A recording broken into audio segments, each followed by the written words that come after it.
안녕하세요. 꿈라디오 도윤에 오신 것을 환영합니다. 올해로 40대 후반에 접어든 남자입니다. 바쁜 하루를 마무리하고 모니터 앞에 앉아 제 이야기를 써내려가려니 조금 부끄럽기도 하고 그날의 기억에 목이 메어옵니다. 저는 따뜻한 햇살이 가득했던 5월의 봄에 태어났고 2년 후에는 저희 쌍둥이 동생들이 태어났습니다. 그렇게 넉넉하지는 않았지만 부족함도 없었던 저희 가족은 정말 행복하게 지냈습니다. 남자 아이들답게 유별나지만 씩씩했던 동생들과 언제나 따뜻했던 어머니, 그리고 어머니만을 바라보며 저희 형제들과 늘 잘 놀아주셨던 친구 같은 아버지.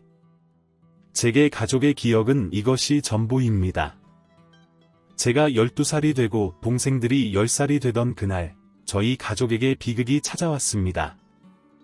캠핑을 가던 길에 역주행하던 차와 부딪혀 저희 형제들만 남겨둔 채 부모님은 돌아올 수 없는 먼 길을 떠나셨습니다. 어찌 저 어린 것들을 두고 눈을 감을꼬 지지리도 복도 없지 장례식에 찾아온 몇몇 친척들의 수군거림을 뒤로한 채 저는 12살의 10살 쌍둥이 동생들의 보호자가 되어버렸습니다. 부모님의 부재를 받아들이기도 힘들었지만 그보다 더 힘들었던 것은 바로 현실을 마주해야 한다는 것이었지요. 장례를 치르고 돌아온 그날부터 저는 작은 2칸짜리 방에서 동생들과 악착같이 살아가기 시작했습니다. 형, 나 오늘은 비엔나 먹고 싶은데 안 돼. 생활비 아껴야. 오늘은 그냥 라면 먹자. 아, 싫어. 비엔나의 계란 프라이 먹고 싶단 말이야. 아직 어린 나이였기에 먹고 싶은 반찬을 이야기하고 투정을 부리는 것은 너무나도 당연했지만 이를 감당하는 것은 가끔 너무 힘들었습니다. 그럴 때마다 어른스러운 척하며 동생들을 혼내기도 했고 큰 소리를 내다가도 울먹거리는 동생들을 보며 함께 부둥켜 안고 엉엉 울기도 했지요. 동생들도 처음에는 부모님의 빈자리를 받아들이지 못하다가 어느 순간부터 받아들이기 시작했던 것 같아요.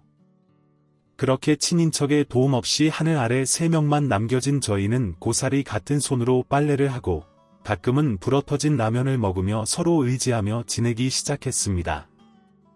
그러던 어느 휴일, 동생들과 한참 단잠을 자고 있을 무렵 누군가 저희 집 문을 두드렸습니다. 이상하다. 찾아올 사람은 없는데. 싶은 마음 반, 어린 마음에 경계하는 마음 반. 저희 형제들은 한참 동안 소리가 들려오는 문을 빤히 바라보기만 할 뿐 아무도 먼저 문을 열거나 누구냐고 묻지 않았습니다. 혹시 도둑이라면 우리 집에는 벼룩의 간조차도 빼먹을 게 없다며 울부짖을 작정이었죠. 그러던 중 바깥에서 목소리가 들려왔습니다. 진호야, 아내 없어? 집주인 아줌마야. 아내 있으면 문 좀 열어줄래? 저희 집 문을 두드린 건 다름 아닌 집주인 아주머니였습니다. 부모님이 살아계실 때 2번 정도 마주친 적이 있었던 그분의 얼굴이 희미하게 떠올랐습니다. 낡은 철문이 열리고 아주머니의 얼굴을 올려다보았을 때의 기억을 아직도 잊을 수 없습니다. 얼마나 울었는지 퉁퉁 부은 눈, 양손에 가득 들린 반찬들. 문을 열었을 때 집주인 아주머니는 저희 형제들을 품에 꼭 안고 조용히 우셨습니다. 세상에, 이 어리고 작은 것들을 두고 하늘도 참 무심하시지. 악한 것들이나 데려가야지. 어떻게 이렇게 열심히 잘 살고 있는 사람들을. 이제부터 먹고 싶은 거 있으면 아줌마한테 다 이야기해. 아줌마가 다 해다 줄 테니까, 알겠지? 저희 형제들은 대답 대신 고개만 끄덕였고 아주머니는 손에 들린 반찬들을 제 손에 쥐어주시며 동생들과 같이 먹으라고 했습니다. 무언가 가득 들어있는 그 통에는 쌍둥이들이 그토록 원하던 비엔나 소시지와 동그랑땡, 그리고 김치가 들어있었어요. 그날 저희 형제들은 부모님이 돌아가신 이후 처음으로 제대로 된 저녁을 먹을 수 있었습니다. 그 이후로도 집주인 아주머니는 종종 저희 집에 반찬을 들고 찾아오셨고 가끔 집이 정리가 안 되어 있을 때에는 청소도 해주셨습니다. 부담스럽고 죄송한 마음에 사양도 해봤지만 그때마다 집주인 아주머니는 웃으며 내가 좋아서 하는 일이야. 그러니까 죄송할 이유도 그럴 필요도 없어. 괜찮아. 라고 대답하셨습니다. 그렇게 저희는 집주인 아주머니의 배려 덕분에 어려움 없이 잘 지낼 수 있었습니다. 하지만 저희에게는 아주 큰 난관이 있었습니다. 어린 나이의 아이들은 왜 그렇게 철이 없고 잔인했는지 부모님이 없다는 이유로 쉽게 놀림감이 되었으며 없던 활동에서도 배제 대상이 되곤 했습니다. 그리고 주변 어른들의 수군거림도 항상 따라왔습니다. 처음엔 이 모든 것을 꿋꿋하게 이겨낼 수 있을 거라 다짐했지만 어느 날 동생의 옷이 더러워져 있는 것을 보고 화가 나 물었습니다. 이거 누가 그랬어? 친구들이 너 이렇게 만든 게 친구야? 학교에서 싸움이라도 했어? 그게 아니라 같이 놀고 싶었는데 부모 없는 애랑은 말도 섞지 말라고 했어. 동생의 울먹이는 말을 듣고 심장이 쿵 내려앉는 기분이 들었습니다. 부모가 없다는 게 이렇게까지 문제가 되는 건가? 라는 생각도 들었습니다. 모든 역경을 다 이겨낼 수 있을 것만 같았는데 그 한마디에 모든 것이 무너지는 것만 같았습니다. 아직 중학생도 되지 않은 저희에게는 매우 큰 꼬리표라는 생각을 지울 수 없었습니다. 그리고 며칠이 지났을까? 쌍둥이네 반이 있는 아래층에서 큰 소리가 들려왔습니다. 마침 쉬는 시간이기도 하고 무슨 일인가 궁금하기도 해서 반에 있는 모든 아이들이 우르르 몰려나와 아래층을 구경하기 시작했습니다. 요즘 세상이 어떤 세상인데 부모가 없다고 애를 따돌립니까? 이모님, 조금만 진정하시고. 진정? 지금 제가 진정하게 생겼어요? 우리 조카가 하얀 옷이 이렇게 될 때까지 괴롭힘을 당했다는데 세상 어떤 사람이 눈뜨고 가만히 지켜보고만 있습니까? 당장 괴롭힌 아이 찾아내서 제 조카 앞에서 사과하게 하세요. 그 고성의 주인공은 다름 아닌 집주인 아주머니였습니다. 그리고 그 옆에는 아주머니의 옷자락을 꼭 붙들고 있는 쌍둥이 동생들이 있었지요. 한창 소란이 일어났다가 잠잠해지고 동생들과 아주머니는 조퇴를 한 뒤 집으로 돌아갔습니다. 그 후 하교한 저를 불러 아주머니가 한숨을 푹 내쉬며 이렇게 말씀하셨습니다. 아까 다 보고 있었지? 어째 내 번호를 기억하고 전화해서 도와달라고 우는데 앞뒤 살필 겨를이 없었어. 미안해. 아니에요. 안 그래도 제가 형이 돼서 동생들이 괴롭힘 당하는 걸 어떻게 해야 할까 고민하고 있었는데 감사합니다. 감사하기는. 아줌마도 너희들만한 아들이 있어서 잘 알아. 진호야, 살다 보면 이런 사람도 있고 저런 사람도 있기 마련이지만 부모님이 안 계신다고 차별하거나 너희를 따돌린다면 너희도 그 사람을 상대할 가치가 없는 거야. 그러니까 너무 기죽지 말고 위축되지도 않았으면 해. 네, 그럴게요. 그 이후 동생들의 옷과 신발이 더러워진다거나 가방에 발자국이 찍혀있는 일은 일어나지 않았습니다. 시간이 흘러 졸업식이 다가올 때쯤 아주머니와 아저씨는 환히 웃으며 저희 졸업식에 부모님 대신 참석해 주셨습니다. 동생들과 아주머니, 아저씨의 손을 꼭 잡고 함께 갔던 중국집. 그리고 처음 맛본 탕수육과 처음 입어본 교복까지 추억이 될 수 있는 모든 순간을 천천히 되돌아보면 그 기억 속에는 모두 아주머니가 계셨습니다. 그렇게 저는 중학생이 되었죠. 초등학교 때에는 조금 내성적인 아이였다면 중학교에 들어가고 나서는 성격이 정반대로 바뀌었습니다. 매사 활발하고 낙천적이며 털털하고 성격 좋은 아이, 그것이 아이들이 저를 정의하는 말이었습니다. 하지만 친구들과 어울려 놀 때에도 학업은 결코 게을리하지 않았습니다. 밤낮 없이 열심히 공부한 덕분에 늘 반 1등은 제 차지였고 반장도 도맡아 하는 모범생이 되었습니다. 사실 마음 한켠으로는 부모 없이 자란 자식 소리를 듣기 싫어 다른 사람들보다 더 열심히 그리고 더 치열하게 살아가려는 마음도 없지 않았습니다. 형, 오늘도 늦게 들어와? 응, 왜? 아니 그냥 언제 들어오나 싶어서. 공부 조금만 더 하고 돌아갈 테니까 배고프면 밥 먼저 차려 먹고 있어. 시험을 앞둔 날이면 집에 늦게 들어가는 날이 잦아지곤 했습니다. 제가 늦게 들어갈 때마다 대문 앞에서는 집주인 아주머니가 저를 기다리고 계셨습니다. 혹시나 제가 밥을 제대로 챙겨 먹지 않을까 걱정되셨는지 늘 따뜻한 우유를 손에 꼭 쥐어주시곤 하셨습니다. 오랫동안 공부를 하다 보면 자연스럽게 끼니를 거를 때가 많은데 아주머니가 손에 쥐어주신 그 우유는 작지만 든든한 한 끼 식사가 되어주기도 했습니다. 그렇게 저는 좋은 성적으로 인문계 고등학교에 들어가게 되었고 그 무렵 동생들도 교복을 입게 되었습니다. 공부하는 담을 쌓았던 녀석들도 어느새 저를 따라 공부를 하기 시작했습니다. 중간고사를 치를 무렵 3년간 저의 담임을 맡아주셨던 선생님께서 연락이 오셨습니다. 진호야, 혹시 진우랑 진혁이가 내 동생들이야? 네, 맞아요. 제 쌍둥이 동생들이에요. 역시 뭔가 너랑 좀 닮았다 싶더라. 혹시 무슨 사고라도 쳤니? 사고는 무슨? 쌍둥이끼리 나란히 같은 반에 진우는 반장이 되고 진혁이는 부반장이 됐어. 녀석들 공부도 잘하더라. 성적도 괜찮고 성격도 바르고. 너 닮아서 그런가 애들이 참 착하더라고.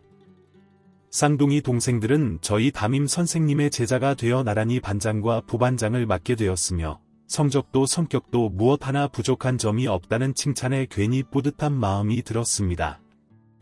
어려운 환경 속에서도 어긋남 없이 자라준 동생들에게 고맙기도 했습니다. 그리고 저희가 학생이 되었어도 집주인 아주머니의 배려와 사랑은 변함이 없었습니다. 때로는 등굣길에 간식이라도 사 먹으라며 작게나마 돈을 쥐어주시기도 하셨습니다. 하지만 사람이라는 것이 받기만 할 수는 없는 법, 이제 고등학생도 되었고 더 이상 도움만 받고 살 수는 없겠다고 생각한 저는 새벽 신문 배달 아르바이트를 시작했습니다. 봄과 가을에는 특유의 계절 향기를 맡았고 더운 여름에는 메밀 소리를 들으며 추운 겨울에는 목도리를 꼭 여미고 새벽동이 틀 때쯤 집을 나섰습니다. 집주인 아주머니는 이런저를 대견해 하시면서도 한편으로는 걱정하셨습니다. 진호야, 신문 배달하는 거 안 힘드니? 어른도 하기 힘든걸. 아니에요. 상쾌한 새벽 공기가 맑고 저는 오히려 좋은 거려. 대견하기도 하지. 그래도 힘들면 바로 그만둬야 한다. 공부도 해야 하는데 계속 그러면 몸 상해서 안 돼. 사실 조금 힘들기도 했습니다. 학업과 아르바이트를 병행하는 것은 결코 쉬운 일이 아니었음을 깨달았습니다. 새벽 배달을 마치고 나면 곧바로 등교를 했고 어느 날은 피곤해서 수업을 듣다가 꾸벅꾸벅 졸기도 했습니다. 때로는 포기하고 싶었던 날도 있었지만 그럴 때마다 통장에 찍힌 생활비를 보며 그래, 나는 가장이야. 하나뿐인 쌍둥이들을 먹여 살려야 하는 가장이야 라는 생각을 반복했습니다. 늘 그랬듯 새벽에 집을 나서는 것이 익숙해졌을 때였습니다. 무거운 눈꺼풀을 겨우 들어올리며 잠에서 깨려는데 새벽에는 한 번도 맡아보지 못한 갓 지은 밥 냄새가 코를 찔렀습니다. 이게 무슨 냄새지? 하고 주방을 살펴보니 쌍둥이 동생들이 작은 주방에서 이른 새벽 밥을 짓고 있는 것이 보였습니다. 너희 지금 뭐 하는 거야? 형, 일어났네. 그러게 내가 조용히 하자고 했잖아. 시끄러워서 깬 건 아닌데 지금 밥하고 있는 거야? 응, 형 또 출근해야 하잖아.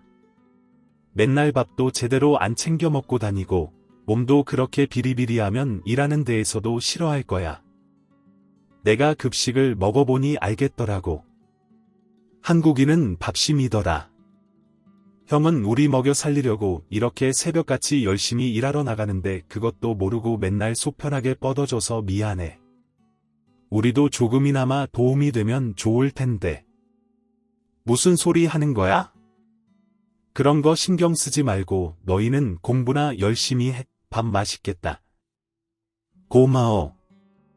정말 잘 먹을게.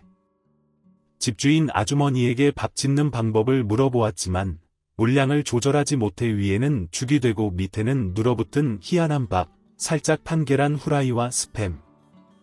누가 봐도 엉성한 밥상이었지만 그 새벽밥은 40이 넘은 지금까지도 가장 맛있었던 밥상으로 기억하고 있습니다. 사계절을 2번 거쳐 어느새 저는 모두가 입을 모아 말하는 가장 중요한 시기, 수험생인 고등학교 3학년이 되었습니다. 모의고사, 중간고사, 기말고사를 통틀어 줄곧 반 1등을 지켜온 저는 3학년이 되자마자 학우들과 선생님들 모두의 기대를 한몸에 받게 되었습니다. 솔직히 이 모든 관심은 저에게 부담이 되었어요. 대학 생각을 한 번도 해보지 않은 것은 아니지만 남들은 지긋지긋한 12년의 의무 교육이 끝나면 자유를 외치지만 저에게는 자유를 외칠 여유가 없었습니다. 책임져야 할 동생들도 있었고 생계를 책임져야만 하는 가장이기 때문이었죠. 적어도 동생들이 졸업해 사회에 나갈 준비가 되었을 때까지는 모든 짐을 안아야 한다고 생각해왔고 그 생각은 수험생이 되었을 때도 변하지 않았습니다. 학기가 시작된 지 한 달쯤 되었을 무렵 담임 선생님께서는 진로 상담지를 돌리기 시작하셨습니다. 대학을 갈 거면 어느 대학, 무슨 과를 진학할 것이며 이 과를 생각하는 이유는 무엇인지, 그리고 취업을 선택한다면 그 이유가 있는지 등을 적어 제출하면 그에 따라 담임 선생님과 상담을 하는 것이었습니다. 제 옆자리에 앉은 짝꿍이 종이와 저를 번갈아 보다가 한숨을 푹 내쉬며 너는 고민 없어 좋겠다. 무조건 서울대 갈 수 있잖아 라고 이야기했습니다. 친구도 공부를 못하는 편은 아니었지만 항상 진로에 있어서 여러모로 고민을 많이 하곤 했죠. 그렇게 이야기를 하는 친구에게 저는 웃으며 나 대학 안 갈 거야 라고 대답했습니다. 제 대답이 의외였던지 아니면 미쳤다고 생각했는지 친구는 큰 눈을 더 동그랗게 뜨며 이유를 물어봤습니다. 굳이 대학에 가야 하나 싶어. 요즘은 대학 안 나와도 성공할 수 있는 길도 많고. 그래도 부모님이 뭐라고 하시지 않아? 너 정도면 당연하게 서울대 갈 거라고 생각하실 텐데. 순간 생각했습니다. 과연 부모님이 살아계셨더라면 나는 어떤 길을 택했을까? 아마 지금 가지고 있는 생각이 달라질 수도 있고 변함이 없을 수도 있겠다라는 생각이 들었습니다. 세상에 당연한 건 없어라고 대답하며 친구와의 대화를 마치고 아무것도 적혀 있지 않은 진로 상담지를 내려다보았습니다. 종이를 나누어 주신 선생님의 말씀이 귓가에 울렸습니다. 오늘 못 적은 사람들은 내일 아침까지 꼭 제출의 종이를 곱게 접어 가방 속에 넣은 뒤 집에 가서 펜을 잡고 2시간 남짓을 고민했습니다. 어떻게 적어야 할까? 지금은 동생들과 함께 생계를 이어나가야겠다는 생각 외에는 구체적인 목표가 떠오르지 않았습니다. 대체 어떻게 적어야? 짧고 간결하게 쓸 수 있을까 머리를 쥐어뜯으며 고민하던 차에 쌍둥이들이 제 옆으로 다가와 뭐 하고 있길래 머리를 그렇게 뜯고 있냐 물어봤습니다. 학교에서 진로 상담지를 나눠줬는데 그냥 뭐라고 적어야 할지 고민돼서 그러자 동생들은 그걸 뭘 그렇게 고민하고 있냐며 그냥 대학에 간다고 적으라 말했습니다. 형 정도면 당연히 대학 가야 하는 거 아니냐고 대답하는 동생들에게 난 대학 갈 생각 없어 우리 생활비 벌어야지라고 말했습니다. 제 이야기를 들은 동생들은 얼굴이 사색이 되어 무슨 소리를 하는 거냐며 지금 우리 때문에 형의 미래를 포기하겠다고 하는 거냐며 난리법석을 떨었죠. 너희 때문에 포기하는 게 아니야. 대학은 언제든지 갈 수 있지. 근데 지금 당장 중요한 건 우리가 앞으로 어떻게 살아가느냐야. 나는 그걸 우선으로 하는 거지. 대학을 아예 안 가겠다는 거 아니니까 걱정하지 마. 저는 진로 상담지에 취업으로 표시를 했고 그 아래 사유의 생계 문제 때문이라고 작성하여 다음 날 선생님께 제출했습니다. 제가 취업을 희망하는 것에 대해 적지 않게 충격을 먹으신 듯 담임 선생님께서는 종이를 받아드시고는 한동안 말이 없으셨습니다. 그러다 학교 시간이 다 되어갈 때쯤 조용히 저를 교무실로 부르셨어요. 모든 선생님들이 퇴근하신 교무실은 정적 그 자체였습니다. 선생님은 쭉 저를 바라보시다가 가볍게 한숨을 한번 내쉬고는 진로 상담지에 취업이라고 적었던데 특별한 이유가 있어 생계 문제 때문에요. 그건 알겠는데 정확한 이유를 좀 듣고 싶어서. 그래, 너 정도면 충분히 서울대는 갈 수 있는데 아까워서 지금은 생활을 위해서 돈을 버는 게 더 중요하다고 생각이 들었어요. 생활이 어려우면 너 정도면 장학금으로도 충분히 갈 수 있고 학자금 대출 제도도 있는데 뭐가 걱정이야? 담임 선생님께서는 대학을 갈 수 있는 제가 좋은 기회를 포기한다는 것이 너무나도 아깝다는 듯 저를 설득하려 하셨습니다. 물론 장학금을 받아서 갈 수 있다는 것도 학자금 대출 제도가 마련되어 있다는 것도 잘 알고 있었습니다. 저도 잘 알고는 있는데 장학금을 쭉 받을 수 있을 거라는 보장도 없고 더군다나 졸업하고 바로 빚으로 시작하는 건 좀 아닌 것 같아서요. 지금은 어느 정도 돈을 벌어놓고 나중에 대학을 가는 방향으로 생각하고 있어요. 30분 정도의 설전이 끝나고 담임 선생님께서는 제 손을 꼭 잡으시며 그래도 아직 수능까지는 시간이 많이 남았으니 그 시간까지 곰곰이 잘 생각해보라고 말씀해 주셨습니다. 교무실을 나서니 노을이 지고 있는 것이 보였고 가벼워질 줄 알았던 마음은 되려 더욱 무거워졌습니다. 어떻게 해야 하지, 어떤 선택을 해야 하지라는 생각이 머릿속을 비집고 들어오기 시작했지. 그렇게 터덜터덜 집으로 향하는 길에 집주인 아주머니께 전화가 왔습니다. 집에 오고 있는 길이면 너에게 할 말이 있으니 자기네 집으로 오라는 전화였습니다. 응, 왔니? 생각보다 빨리 왔네. 내 집에 다 와 가고 있었던 상태라 다름이 아니라 너 대학 안 간다고 했다면서 애들한테 이야기 들었어. 아주머니의 한마디에 저는 아무 말도 하지 못했습니다. 아주머니라면 지금 우리가 처한 상황을 누구보다도 잘 알고 있으니 그저 제 결정을 응원해 주실 줄로만 알았습니다.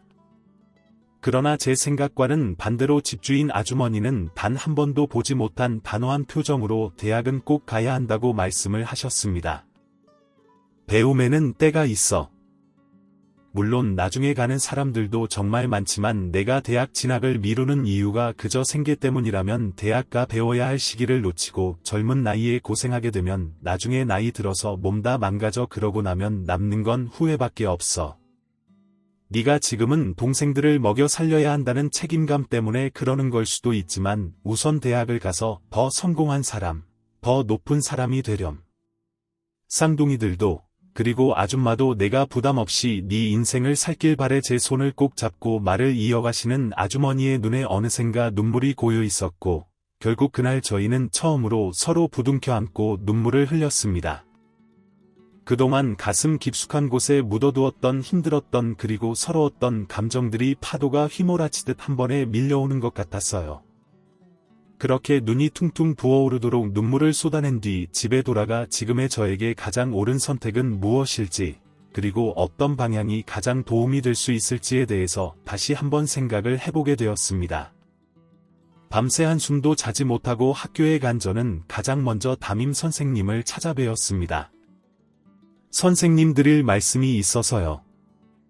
그리고 선생님과 밤새 제가 깊게 생각했던 것들에 대한 이야기를 나누었습니다. 선생님은 잘 생각했다며 내게 도움이 될 수 있게 선생님도 많은 것들을 알아보겠노라고 대답해 주셨지요. 그날 이후 저는 하루하루 공부에만 매진했습니다. 방학 때에도 학교에 나와 보충 수업을 들었고 남들이 방학을 맞아 여행을 가자고 할 때에도 불철주야 공부에만 매달렸죠. 그렇게 더운 여름이 가고 울긋불긋한 낙엽이 흩어지는 늦가을 사이 수능이 찾아왔습니다. 항상 수능을 앞둔 날만 되면 지독한 한파가 찾아온다더니 이번 날씨는 어떠려나 싶어 창문을 열어보니 역시나 올해도 추위는 피해가지 못한 듯 싶었습니다. 살이 실려온 새벽녘의 추위는 잠시 몰아치는 졸음을 확 깨워주기에 매우 충분했지. 여태까지 공부했던 것들의 결실을 맺는 날 수능은 비단 수험생뿐만 아니라 모두가 분주한 날이었습니다. 집에서 시험장까지의 거리는 꽤 먼 거리였기에 차가 막히기 전에 널널하게 출발해야겠다 싶어 일찌감치 가방을 챙겼습니다. 필기구도 챙기고 요약 정리해놓은 노트도 챙기던 중 누군가 현관문을 두드렸습니다. 오늘 수능 날이지. 자, 여기 도시락 아니나 다를까? 집주인 아주머니는 새벽부터 집에서 제 수능 도시락을 싸고 계셨죠. 밥과 국, 반찬이 담겨있는 3단 보온 도시락을 품에 꼭 안겨주시면서 작게나마 파이팅을 외쳐주셨고, 저는 감사하다는 인사와 함께 시험을 잘 치고 오겠노라 약속했습니다. 마지막으로 도시락까지 야무지게 챙겨들고 집을 나서려는데 쌍둥이들이 가방 주머니에서 서로 엿을 꺼내어 제게 건네주었습니다. 엿 먹으면 시험 잘 본데 그동안 고생해서 잘 보고 와. 엿 먹으면 시험 잘 본다는 말은 또 어디서 들은 건지 양손 가득 조그마한 엿을 쥐어든 저는 밝게 웃으며 다녀오겠다는 인사를 건넸습니다.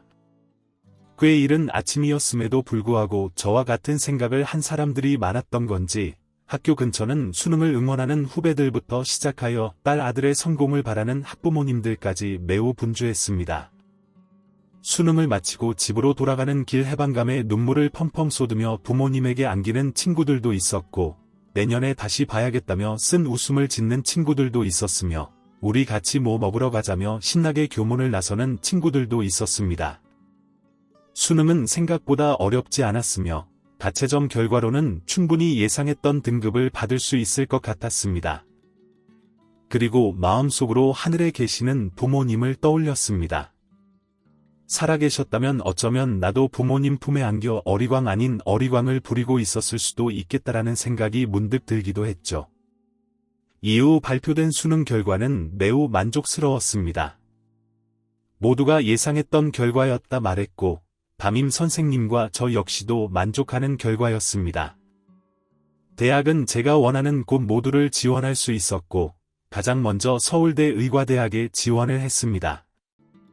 결과는 당연하게도 합격, 심지어 과수석으로 입학하는 명예를 안게 되었습니다. 학교는 말 그대로 난리가 났지요.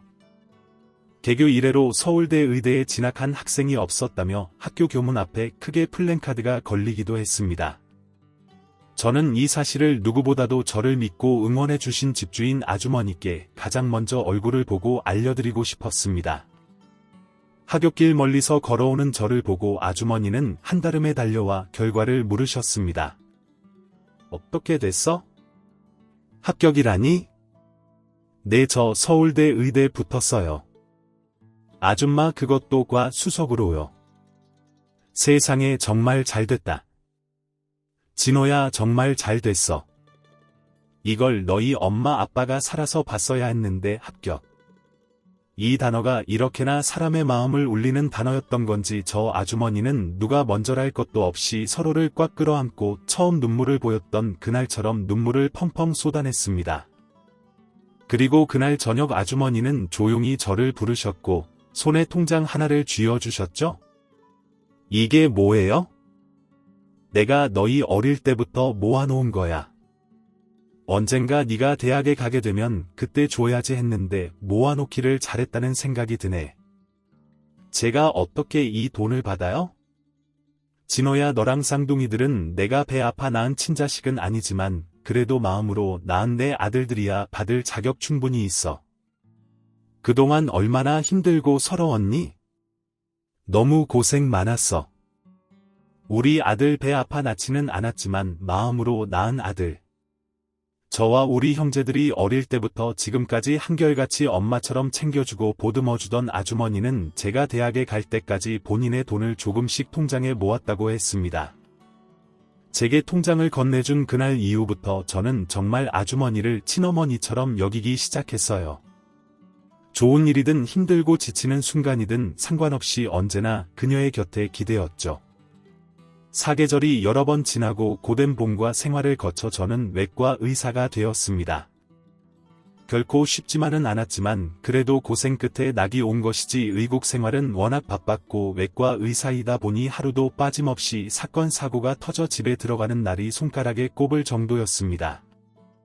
늘 저를 걱정하시는 아주머니와는 가끔 시간이 날 때마다 연락을 했고 저희 쌍둥이들도 대학을 다니며 각자 생활을 하게 되었지 정말 정신없이 바빴고 하루에도 피를 수십 번 마주쳤지만 환자를 돌보고 살리는 직업에 만족하고 살던 어느 날이었습니다. 교통사고 환자 콜입니다. 선생님 상황이 많이 안 좋은가 본데요. 그날따라 환자가 많았던 새벽 응급실에서 긴급한 연락이 왔습니다. 교통사고 환자 60대 중반과 30대 중반 남성 둘. 저는 중증외상센터에서 근무 중인 외과 의사였기에 웬만한 긴급 상황이 아니고서는 응급실에서 저희 쪽으로 연락을 줄 일이 거의 없었습니다. 그렇기에 상황은 안 봐도 눈에 그려졌고 고민할 틈도 없이 저는 1층 응급실로 달렸습니다. 하얀 침대가 본연의 색을 잃은 듯 붉은색으로 뒤덮여 있었고 두 남성은 얼굴조차 제대로 파악하기 힘들 정도로 심한 부상을 입고 이송되어 왔습니다. 길지 않은 의국 생활 중 가장 심한 사례라고 할 수 있을 정도였죠. 어떻게 된 거예요?